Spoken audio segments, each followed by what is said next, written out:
Friends, did you know that some companies are hiding? Hiding from you and me. They're hiding from poor record keeping and responsibility. Well, those days are over. And Ghostbusters in Washington are bringing ghost companies to the front line. Shall we begin? On an average Wednesday, about to unfold before you. Heidi ho, everyone, everywhere. Glad you're tuning in from Driving with John's channel, Midlife Trucker, Grumpy Old Trucker, whomever's channel you are watching from. Welcome. You are on the front lines. We are changing the landscape of trucking one show at a time. Run by a network of drivers. Between me, John, Midlife, Grumpy, we are all passionate and believe in the power of the Truth in Broadcasting Network. That is my creation. That is my hope that one day we can make trucking great again. We're giving you the story and we're giving you the platform to sound off when necessary about what is needed to make trucking great again. It's pretty simple to do, actually. All you do is call our studio line, 860-785-3547. 860-785-3547. We allow you to get off the fence and stop complaining and actually make a difference. You can also leave a comment here in the chat. We welcome all feedback, whether you like the show, whether you don't, whether you like what we're talking about. If you think you've got something to add, by all means, put it in the chat. If you're watching us on the replay, please go down below. And after you've hit the like button on whomever's channel you're watching on, go down below and put a comment. Talk about how passionate you are about trucking in this day and age. I have with me an exciting panel of regular guests that are just as passionate about trucking as I am. They come to you week after week. They deserve all kinds of attention because you know what? This show would not be the show without them. We come to you twice a week on Wednesdays and Saturdays. Be sure and check us out 11 a.m. on Saturdays, where we once again come to you with the front lines, the issues, and hopefully solutions that make sense. Let's welcome in our guests. Our panels include that of the Grumpy Trucker.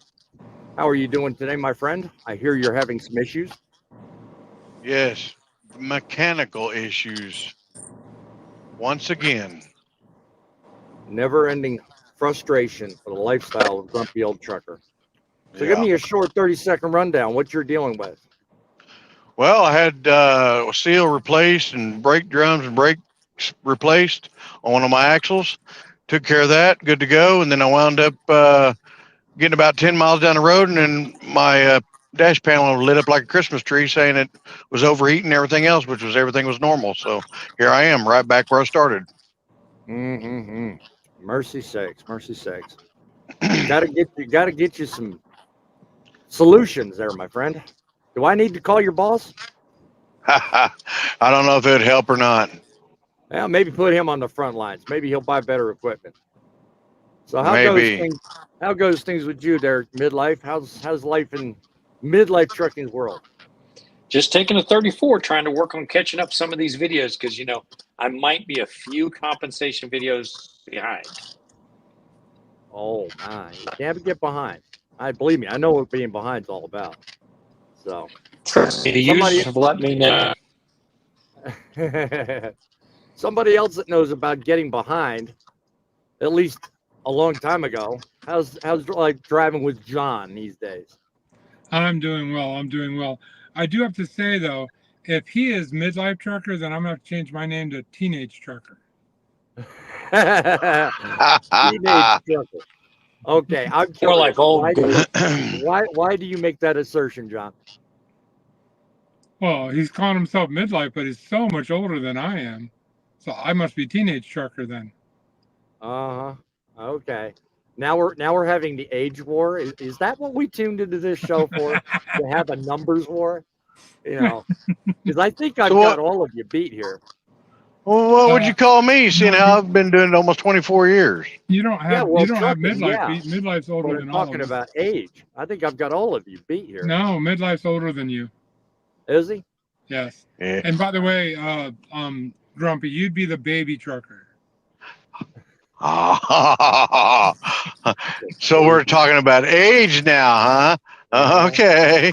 Okay. We're making it good. I see. All right. Uh-huh. All right.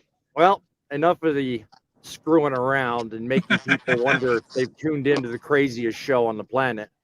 Want to welcome our guests in the audience, Seven Seas Transport. Good evening. I'm glad you're watching tonight. As usual, he's usually the first one on board, so I'm glad you could join us. This Truckin' Life, howdy. I'm glad you're with us. Rockwood, Tennessee. I think I know about where that's at because I used to live not far from there. Sometimes I wish I was still doing videos and live cooking shows. Well, if you've got a talent, my friend, don't be afraid to show it off because in this day and age, that's something YouTube needs more of, people with talent. More drivers and companies got back to basic common sense. Yes, sir. That's hopefully one of the things we solved in this show. So, got to welcome somebody we all know, Alicia Moss, to the show. Hey, guys. Hey, girl. And all the ladies out there. Also want to slip in a quick Heidi ho to the wife and children at home. I know my son's probably excited to see me every time I go live. So, and the wife is certainly behind me 100% on all this. So without them, this show would not be possible. So got to acknowledge them while we're taking that 5-second detour. I'm going to get onto the first thing on the agenda here. So just bear with me a second. The FMCSA chief has changed guard.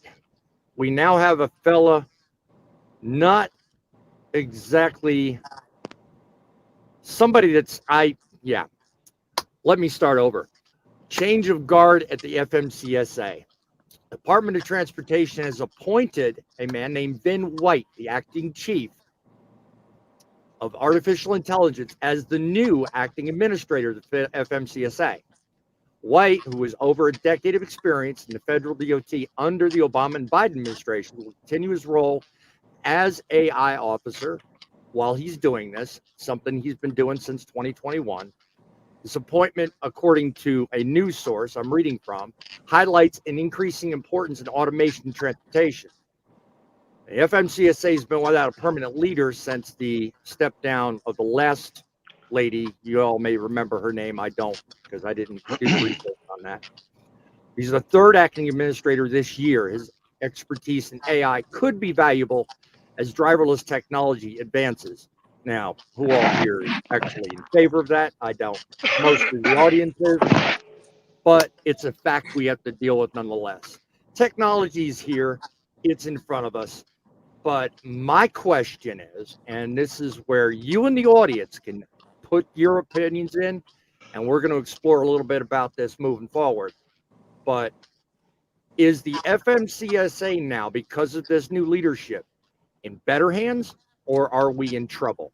So, in terms of the answer to that question, what say you, John? What is your thoughts in terms of whether or not we are in a heap of trouble, or whether or not we have a better chance of getting things done here in the future? Well, as with any government agency, I don't think anything ever gets done, especially not quickly. I don't think a change of guard means anything, honestly. I don't care AI or non-AI. This guy is no different than any other bureaucrat that tells us how to live our lives. So, Yeah. sorry. No, Not good news coming from John tonight. Well, I mean, your opinion is just as valuable as anybody else's. I mean, I've seen some good positive feedback coming, not so recently, but it kind of gives me pause. I have to wonder. Now, as with any bureaucracy, there's always going to be issues. I live by the show me the money code. When they start making better decisions and start doing things that favor us, then I'll start saying yes. But until then, nah. Well, hang on tight, those in the audience, because we're about to highlight a story that kind of, I think, steers in that direction. But I'll let you, the audience, be the judge of that. What do you think, Grumpy? You think we got better days ahead, or do you think this spells kind of a recipe for disaster? Well, I kind of agree with what John just said. We're going to have to test the waters with him because, I mean, until he proves something, there's no really telling. I mean, because you can stick anybody in an office, and as long as they push pencils just right, they're there. Mm-hmm. Yeah. Well, I mean, the guy does have quite a dossier of experience, not just with what he did with the Obama and Biden administration, but he does have other criteria that gives him kind of a leg up. Now, mind you, it is AI generated. He's more the technological side, with his expertise. But it once again goes to, I've always said, and I'm sure that probably the next guest talking about this is probably going to agree with me. We do need some people in leadership that have experience in trucking. My God, they keep throwing these people with all these different titles and all these different responsibilities. When are they going to put a trucker or someone familiar with trucking behind the helm of an important agency like the FMCSA? What do you think, Tom? Why do we need to put somebody who's a trucker in charge of it?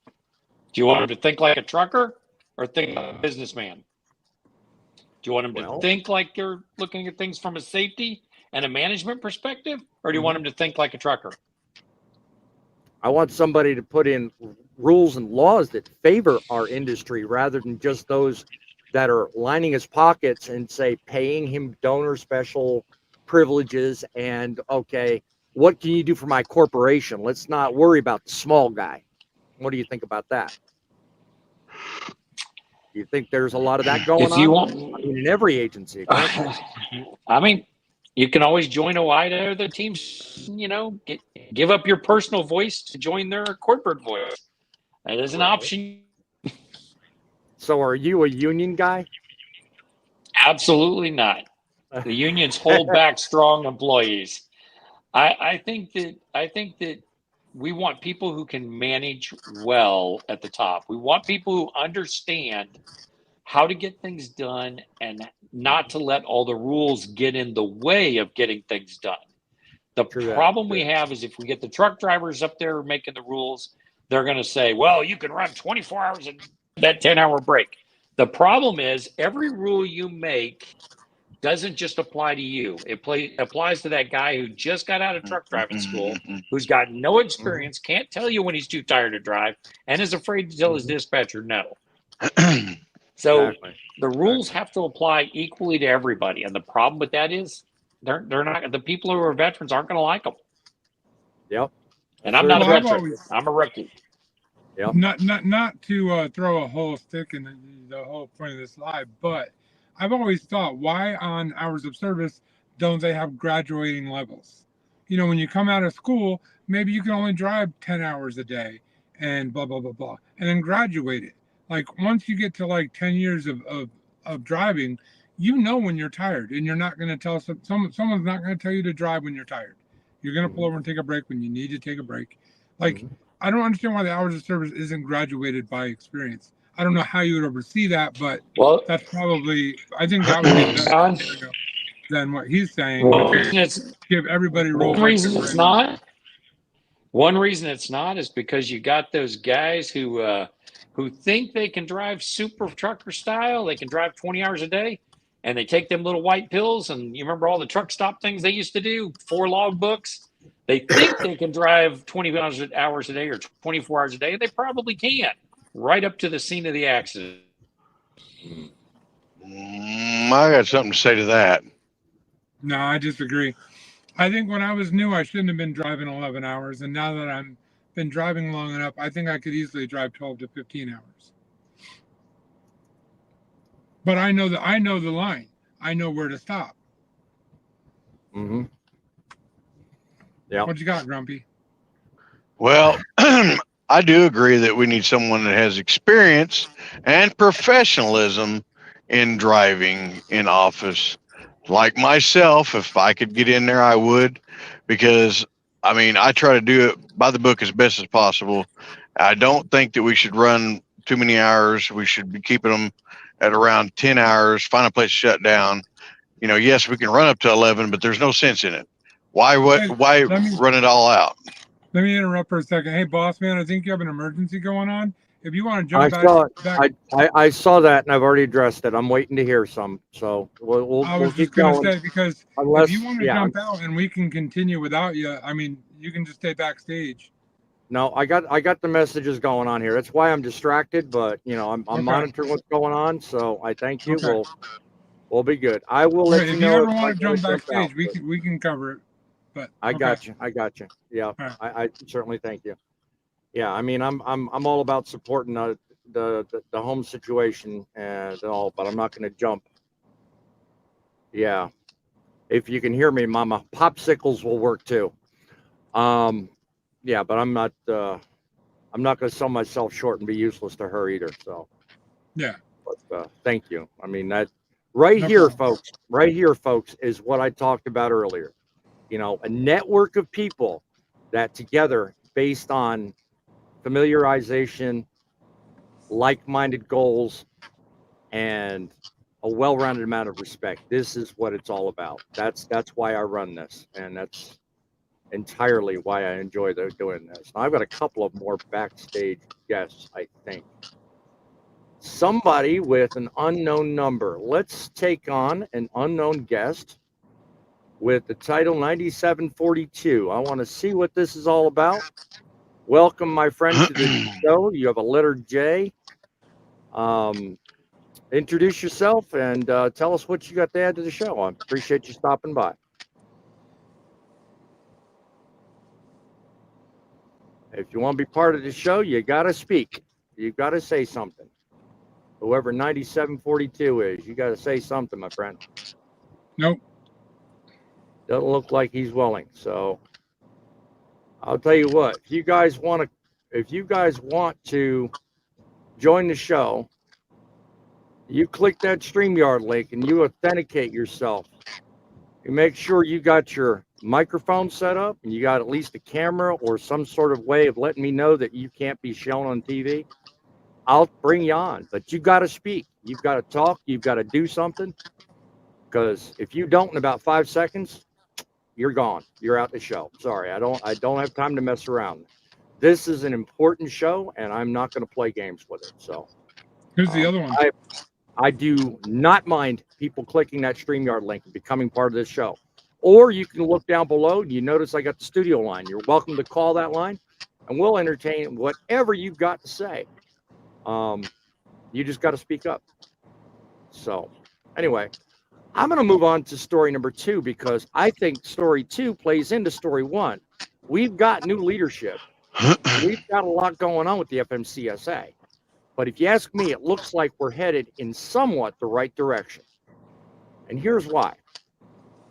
Involved in this horrific crash called Monique Trucking, and they're based in California. So since the June 11th crash in Conifer, the Federal Motor Carrier Safety Administration has been investigating and determined that Monique Trucking is an imminent hazard to public safety. 15-page order was issued to Monique Trucking just days ago, shutting down that business effective immediately. It goes on to say the company is egregiously non-compliant with safety standards and regulations and was cited with serious violations. The investigation found the following violations: that Monique Trucking didn't have an alcohol or drug testing program in place for its drivers. The company failed to make sure drivers were qualified with proper licenses and training.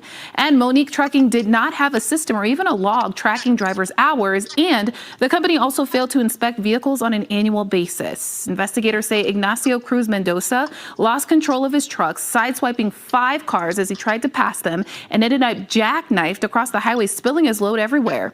64-year-old Scott Miller was killed in this crash, and family says he was an awesome grandfather and they just want justice.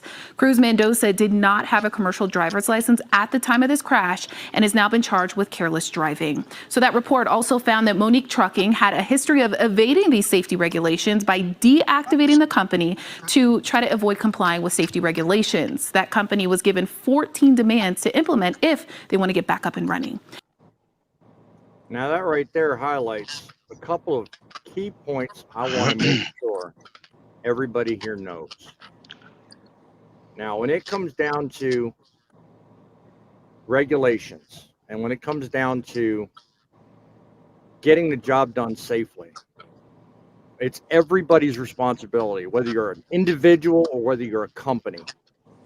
You got to follow the rules and you got to do what's right. Okay. We already know the basic story, so I don't have to run through that again.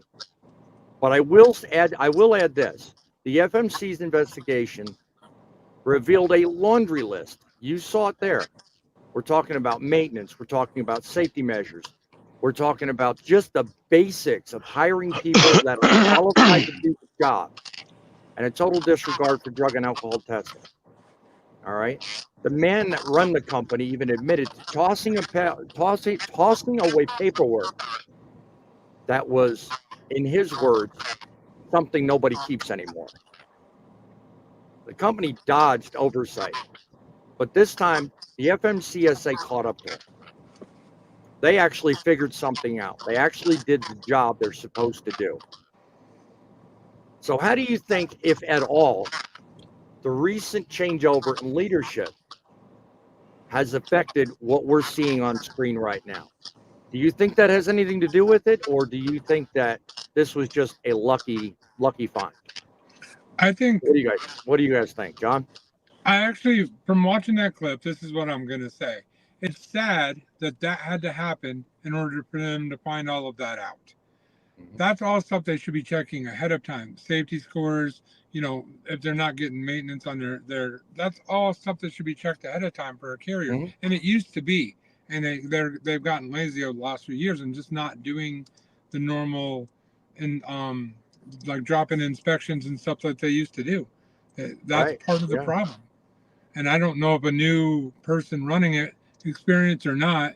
I mean, I don't want to turn this political, but I mean, look at politics as a whole. Just because someone had bunches and bunches of experience doesn't mean they're going to be great in office. It's the same as this guy. He might have bunches of experience, but what he's going to be able to do with it, like I said, show me the money. Cruz Mendoza will probably spend a large amount of time, a large amount of time in jail, probably because he killed somebody. But that's only part of it. I mean, number one, he shouldn't have been behind the wheel of the darn truck to begin with. And the company. But it all comes down to what's that? The company shouldn't be in business. Exactly. Well, that's where I was going with that. I mean, it really shouldn't have happened, just based on the fact that the hiring process and just the overall management of the company was lacking from day one. I mean, just everyday, ordinary things that you and I take seriously. It's like 7Cs. He says all these violations, but yet they're still giving him another chance.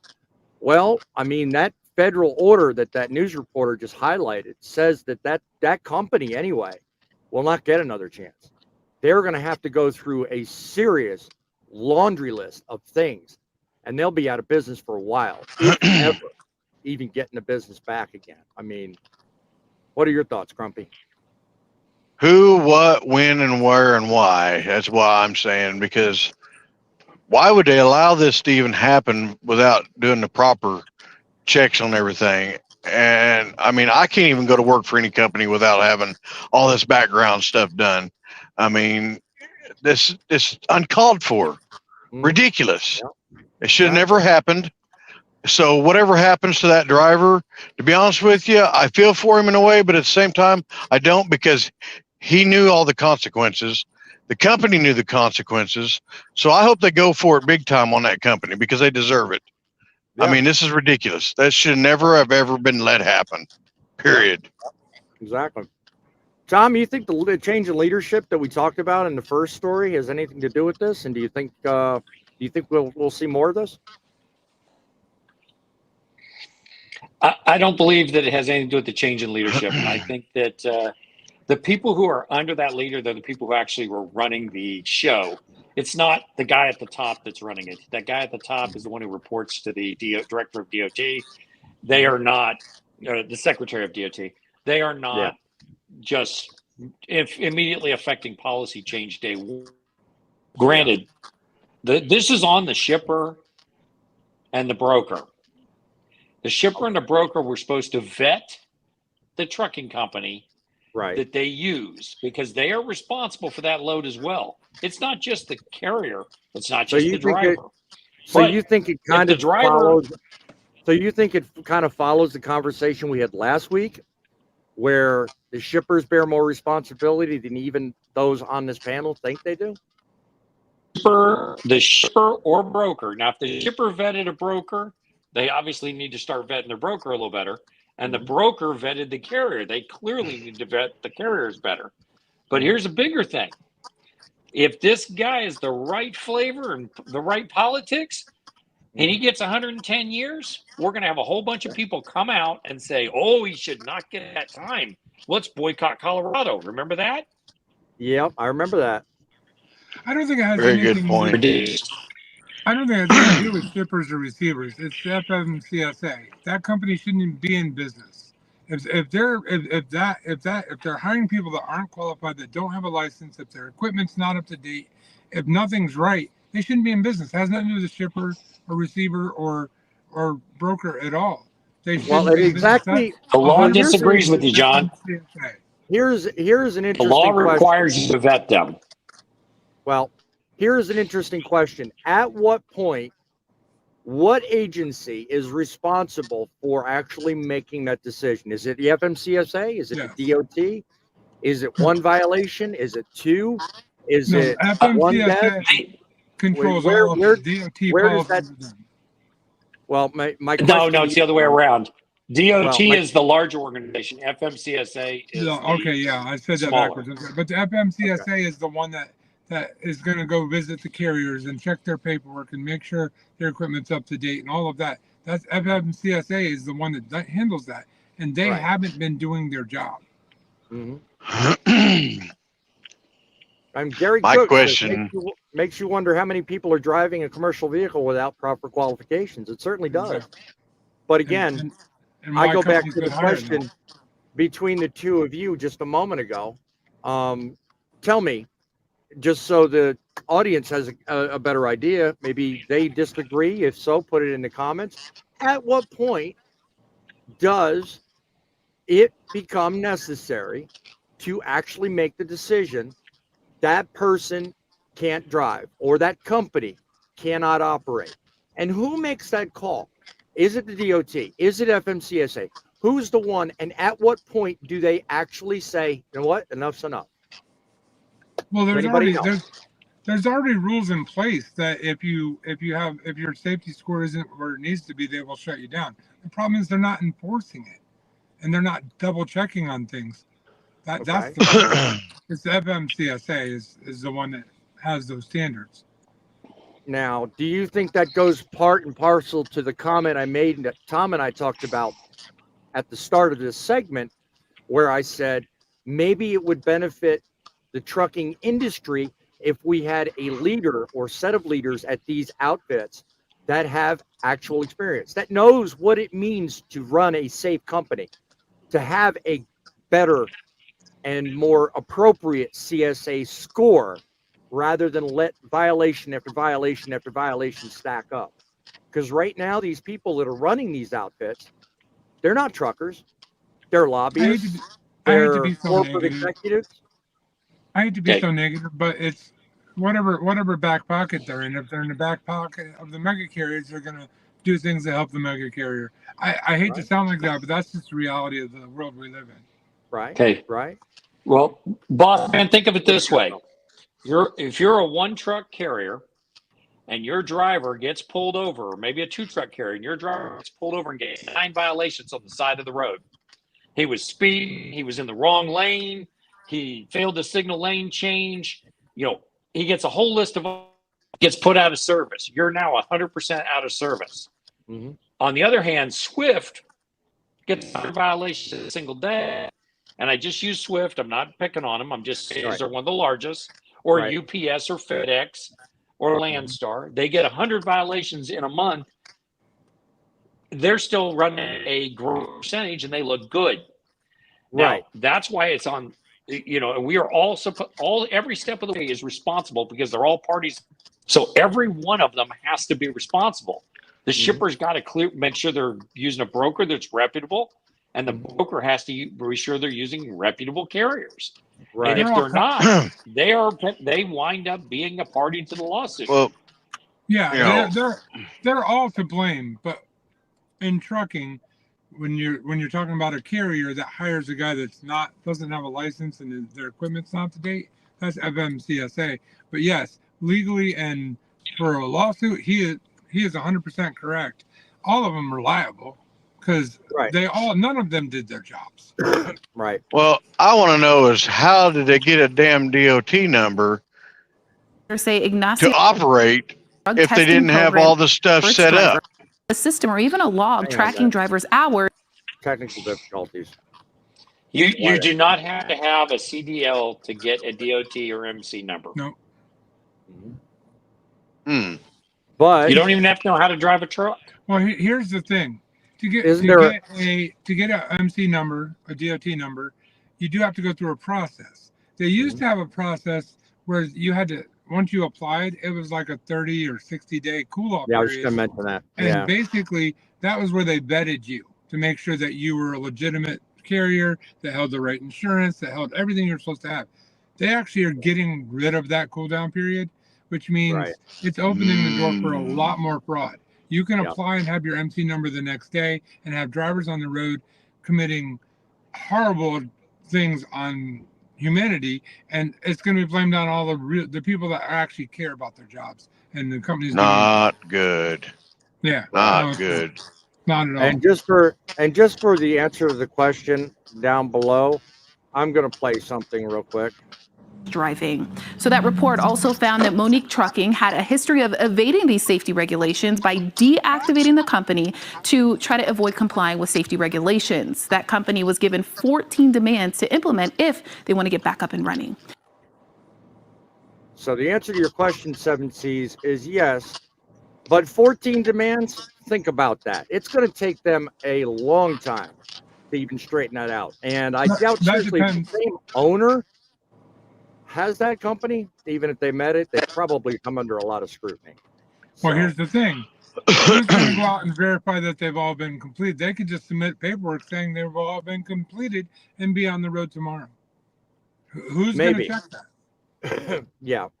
Well, I see his concern, and it's mine too. I mean, because honestly, if they're hiring unqualified people, if they're not drug testing, if they're not maintaining their vehicles, they're going to do it again. You know, the end of the day, the whole purpose behind the safety recommendation system we have in place today is to learn lessons, and to operate safely. Well, also those things, you don't need to be in business. Also heard her say something about that they weren't in compliance with the electronic logging device either. So, I mean, who's at fault there? That's a major one. Yeah. So. Yeah. Larry Schmidt adding to the conversation. He says, in some vehicles, you can drive if you own the vehicle. Without the same license, a hired hand has to drive the same vehicle. But who is hiring people that don't have qualifications? So I think I understand the question, but I don't think any way you look at it, Larry, you're not going to be able to get behind the wheel of a vehicle that's rated for 80,000 pounds without a Class A commercial driver's license. There are exemptions for like farmers and things. There are exemptions, but that's not the majority of the issues that we have. Aren't the people using exemptions? They're the ones that are committing fraud and breaking the law. That's true. So, what do you think, guys? I mean, what do you think? Looking at, and Tom, if you say more regulations, I'm going to beat you out of the show. What do you think, looking at what we've seen so far and what we're looking at going forward, what do you think are some steps to better identify and shut down these ghost companies, specifically ones like this, and others that are looking to get away with these things? What do you think are some things we're not doing now that we could do a little better moving forward? How about, here's a novel idea. How about we enforce the laws that are already on the books? I think that's kind of akin to our last live. They're clearly not doing that. And that's clearly an issue that they struggle with. Now, Gary in the comments is saying something about more surprise dot inspections on drivers when they're not know what's coming. Actually, I would say more inspections on carriers and companies and brokers and across the board, because I don't think it's just the driver's fault. Yes, the drivers that do these things are also culpable for Well, that. the drivers are only part of the process. I mean, The company, I the, think, I think, that kind of thing. I think, more to Gary's point, I think audits would be something. They need to do more audits of these companies to make sure that they're doing what they're supposed to do. Do you think that would be a I want to know why a broker. I want to know why a broker who pulled their FMCSA scorecard, why any broker used this company. And I'll tell you why they did. They used them because they were the cheapest on the block. This company had 6 inspections. 4 of those inspections had violations. And then when you look at the violations, 4 of them were not running ELD. And this was as far back as October 27th of 2022. Why right, did so any 100% broker? 100% of their inspections were with no ELD compliance. No. I thought you 4. said They got 4 4 violations for that. Oh, okay, all right. No, they had 6 6. inspections, 4 of which had violations. Why was any broker information? Why was any broker using this company? That's a good question. That is honestly a good question, because I'll tell you what, if you're a broker out there and you're not looking at these safety scores, shame on you, my friend. You're part of the problem, because that's what led to this accident, and that's what led to the FMCSA shutting this company down. More attention needs to be paid to these scores. As Tom pointed out, they are provided for a reason, and it would go a long way to saving a lot of lives if people, in fact, did pay attention to that stuff.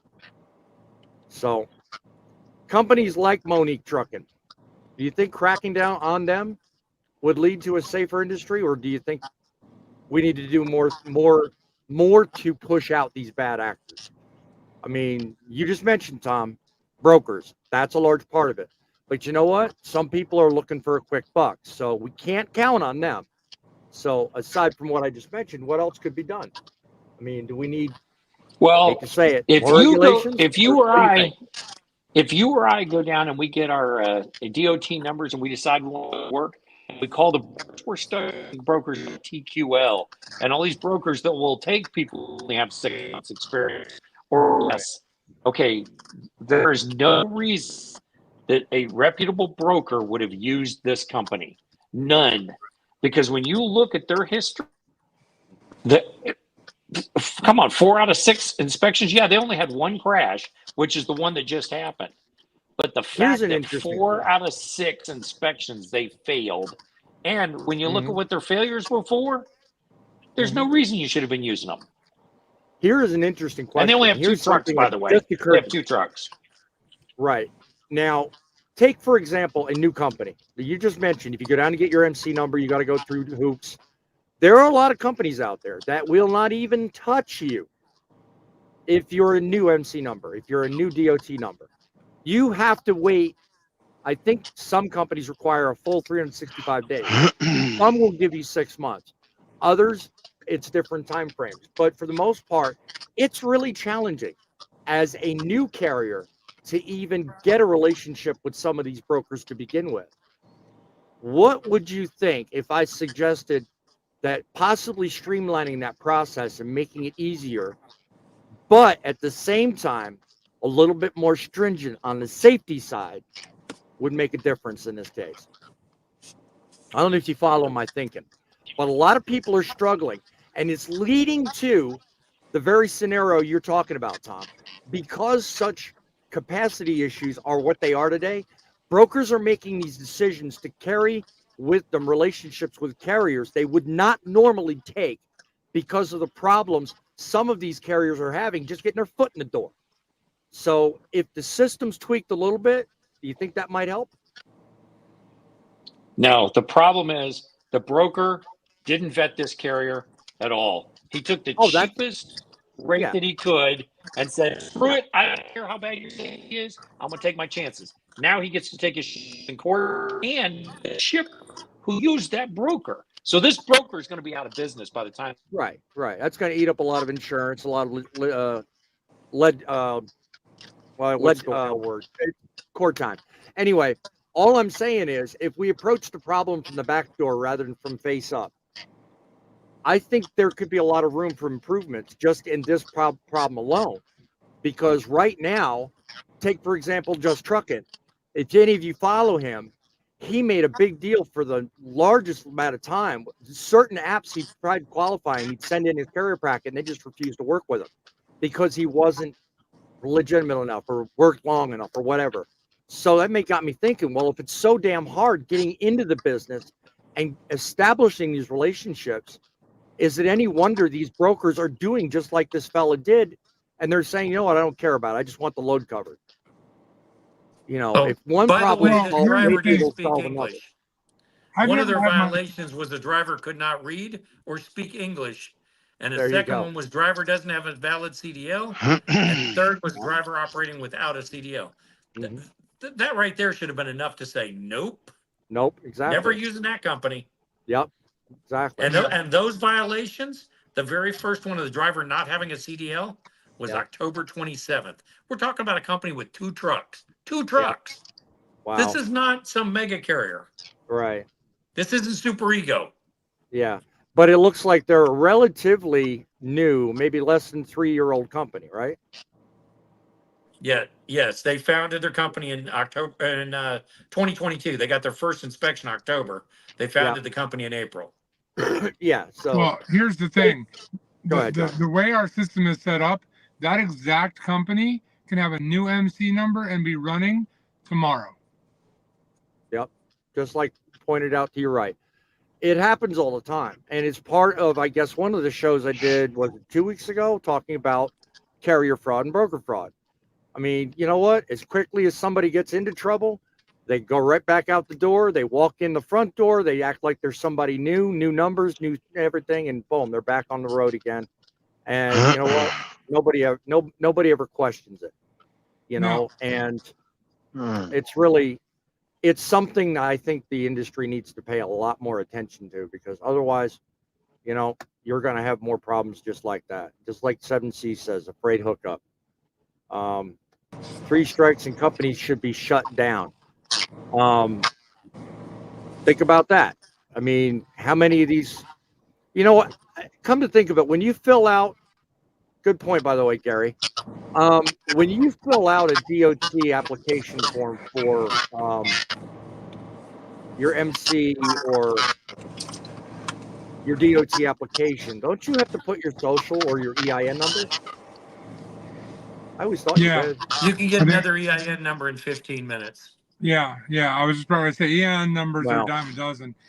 Yeah, but those EIN, but though, Tom, correct me if I'm wrong, aren't those EIN associated with your personal social though? No, they're not.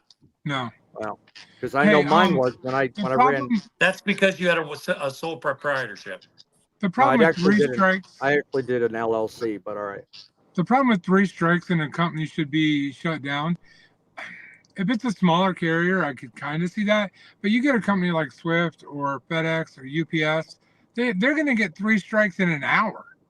Because there's so many trucks on the road, that would never work. Yeah. And a sole proprietorship, an LLC is still a sole proprietorship. A sole proprietorship means you're the owner and the person running the company. Yeah. Oh, okay. Yeah, because I dabbled in that to get the. That's why yours was tied to your Social Security company. Now, if you had an S corp, it would not have been. And LLC is only for tax purposes, really. Really, yeah. God, people got to learn how to back. Tom, you want to get drone footage? I mean, you come over here.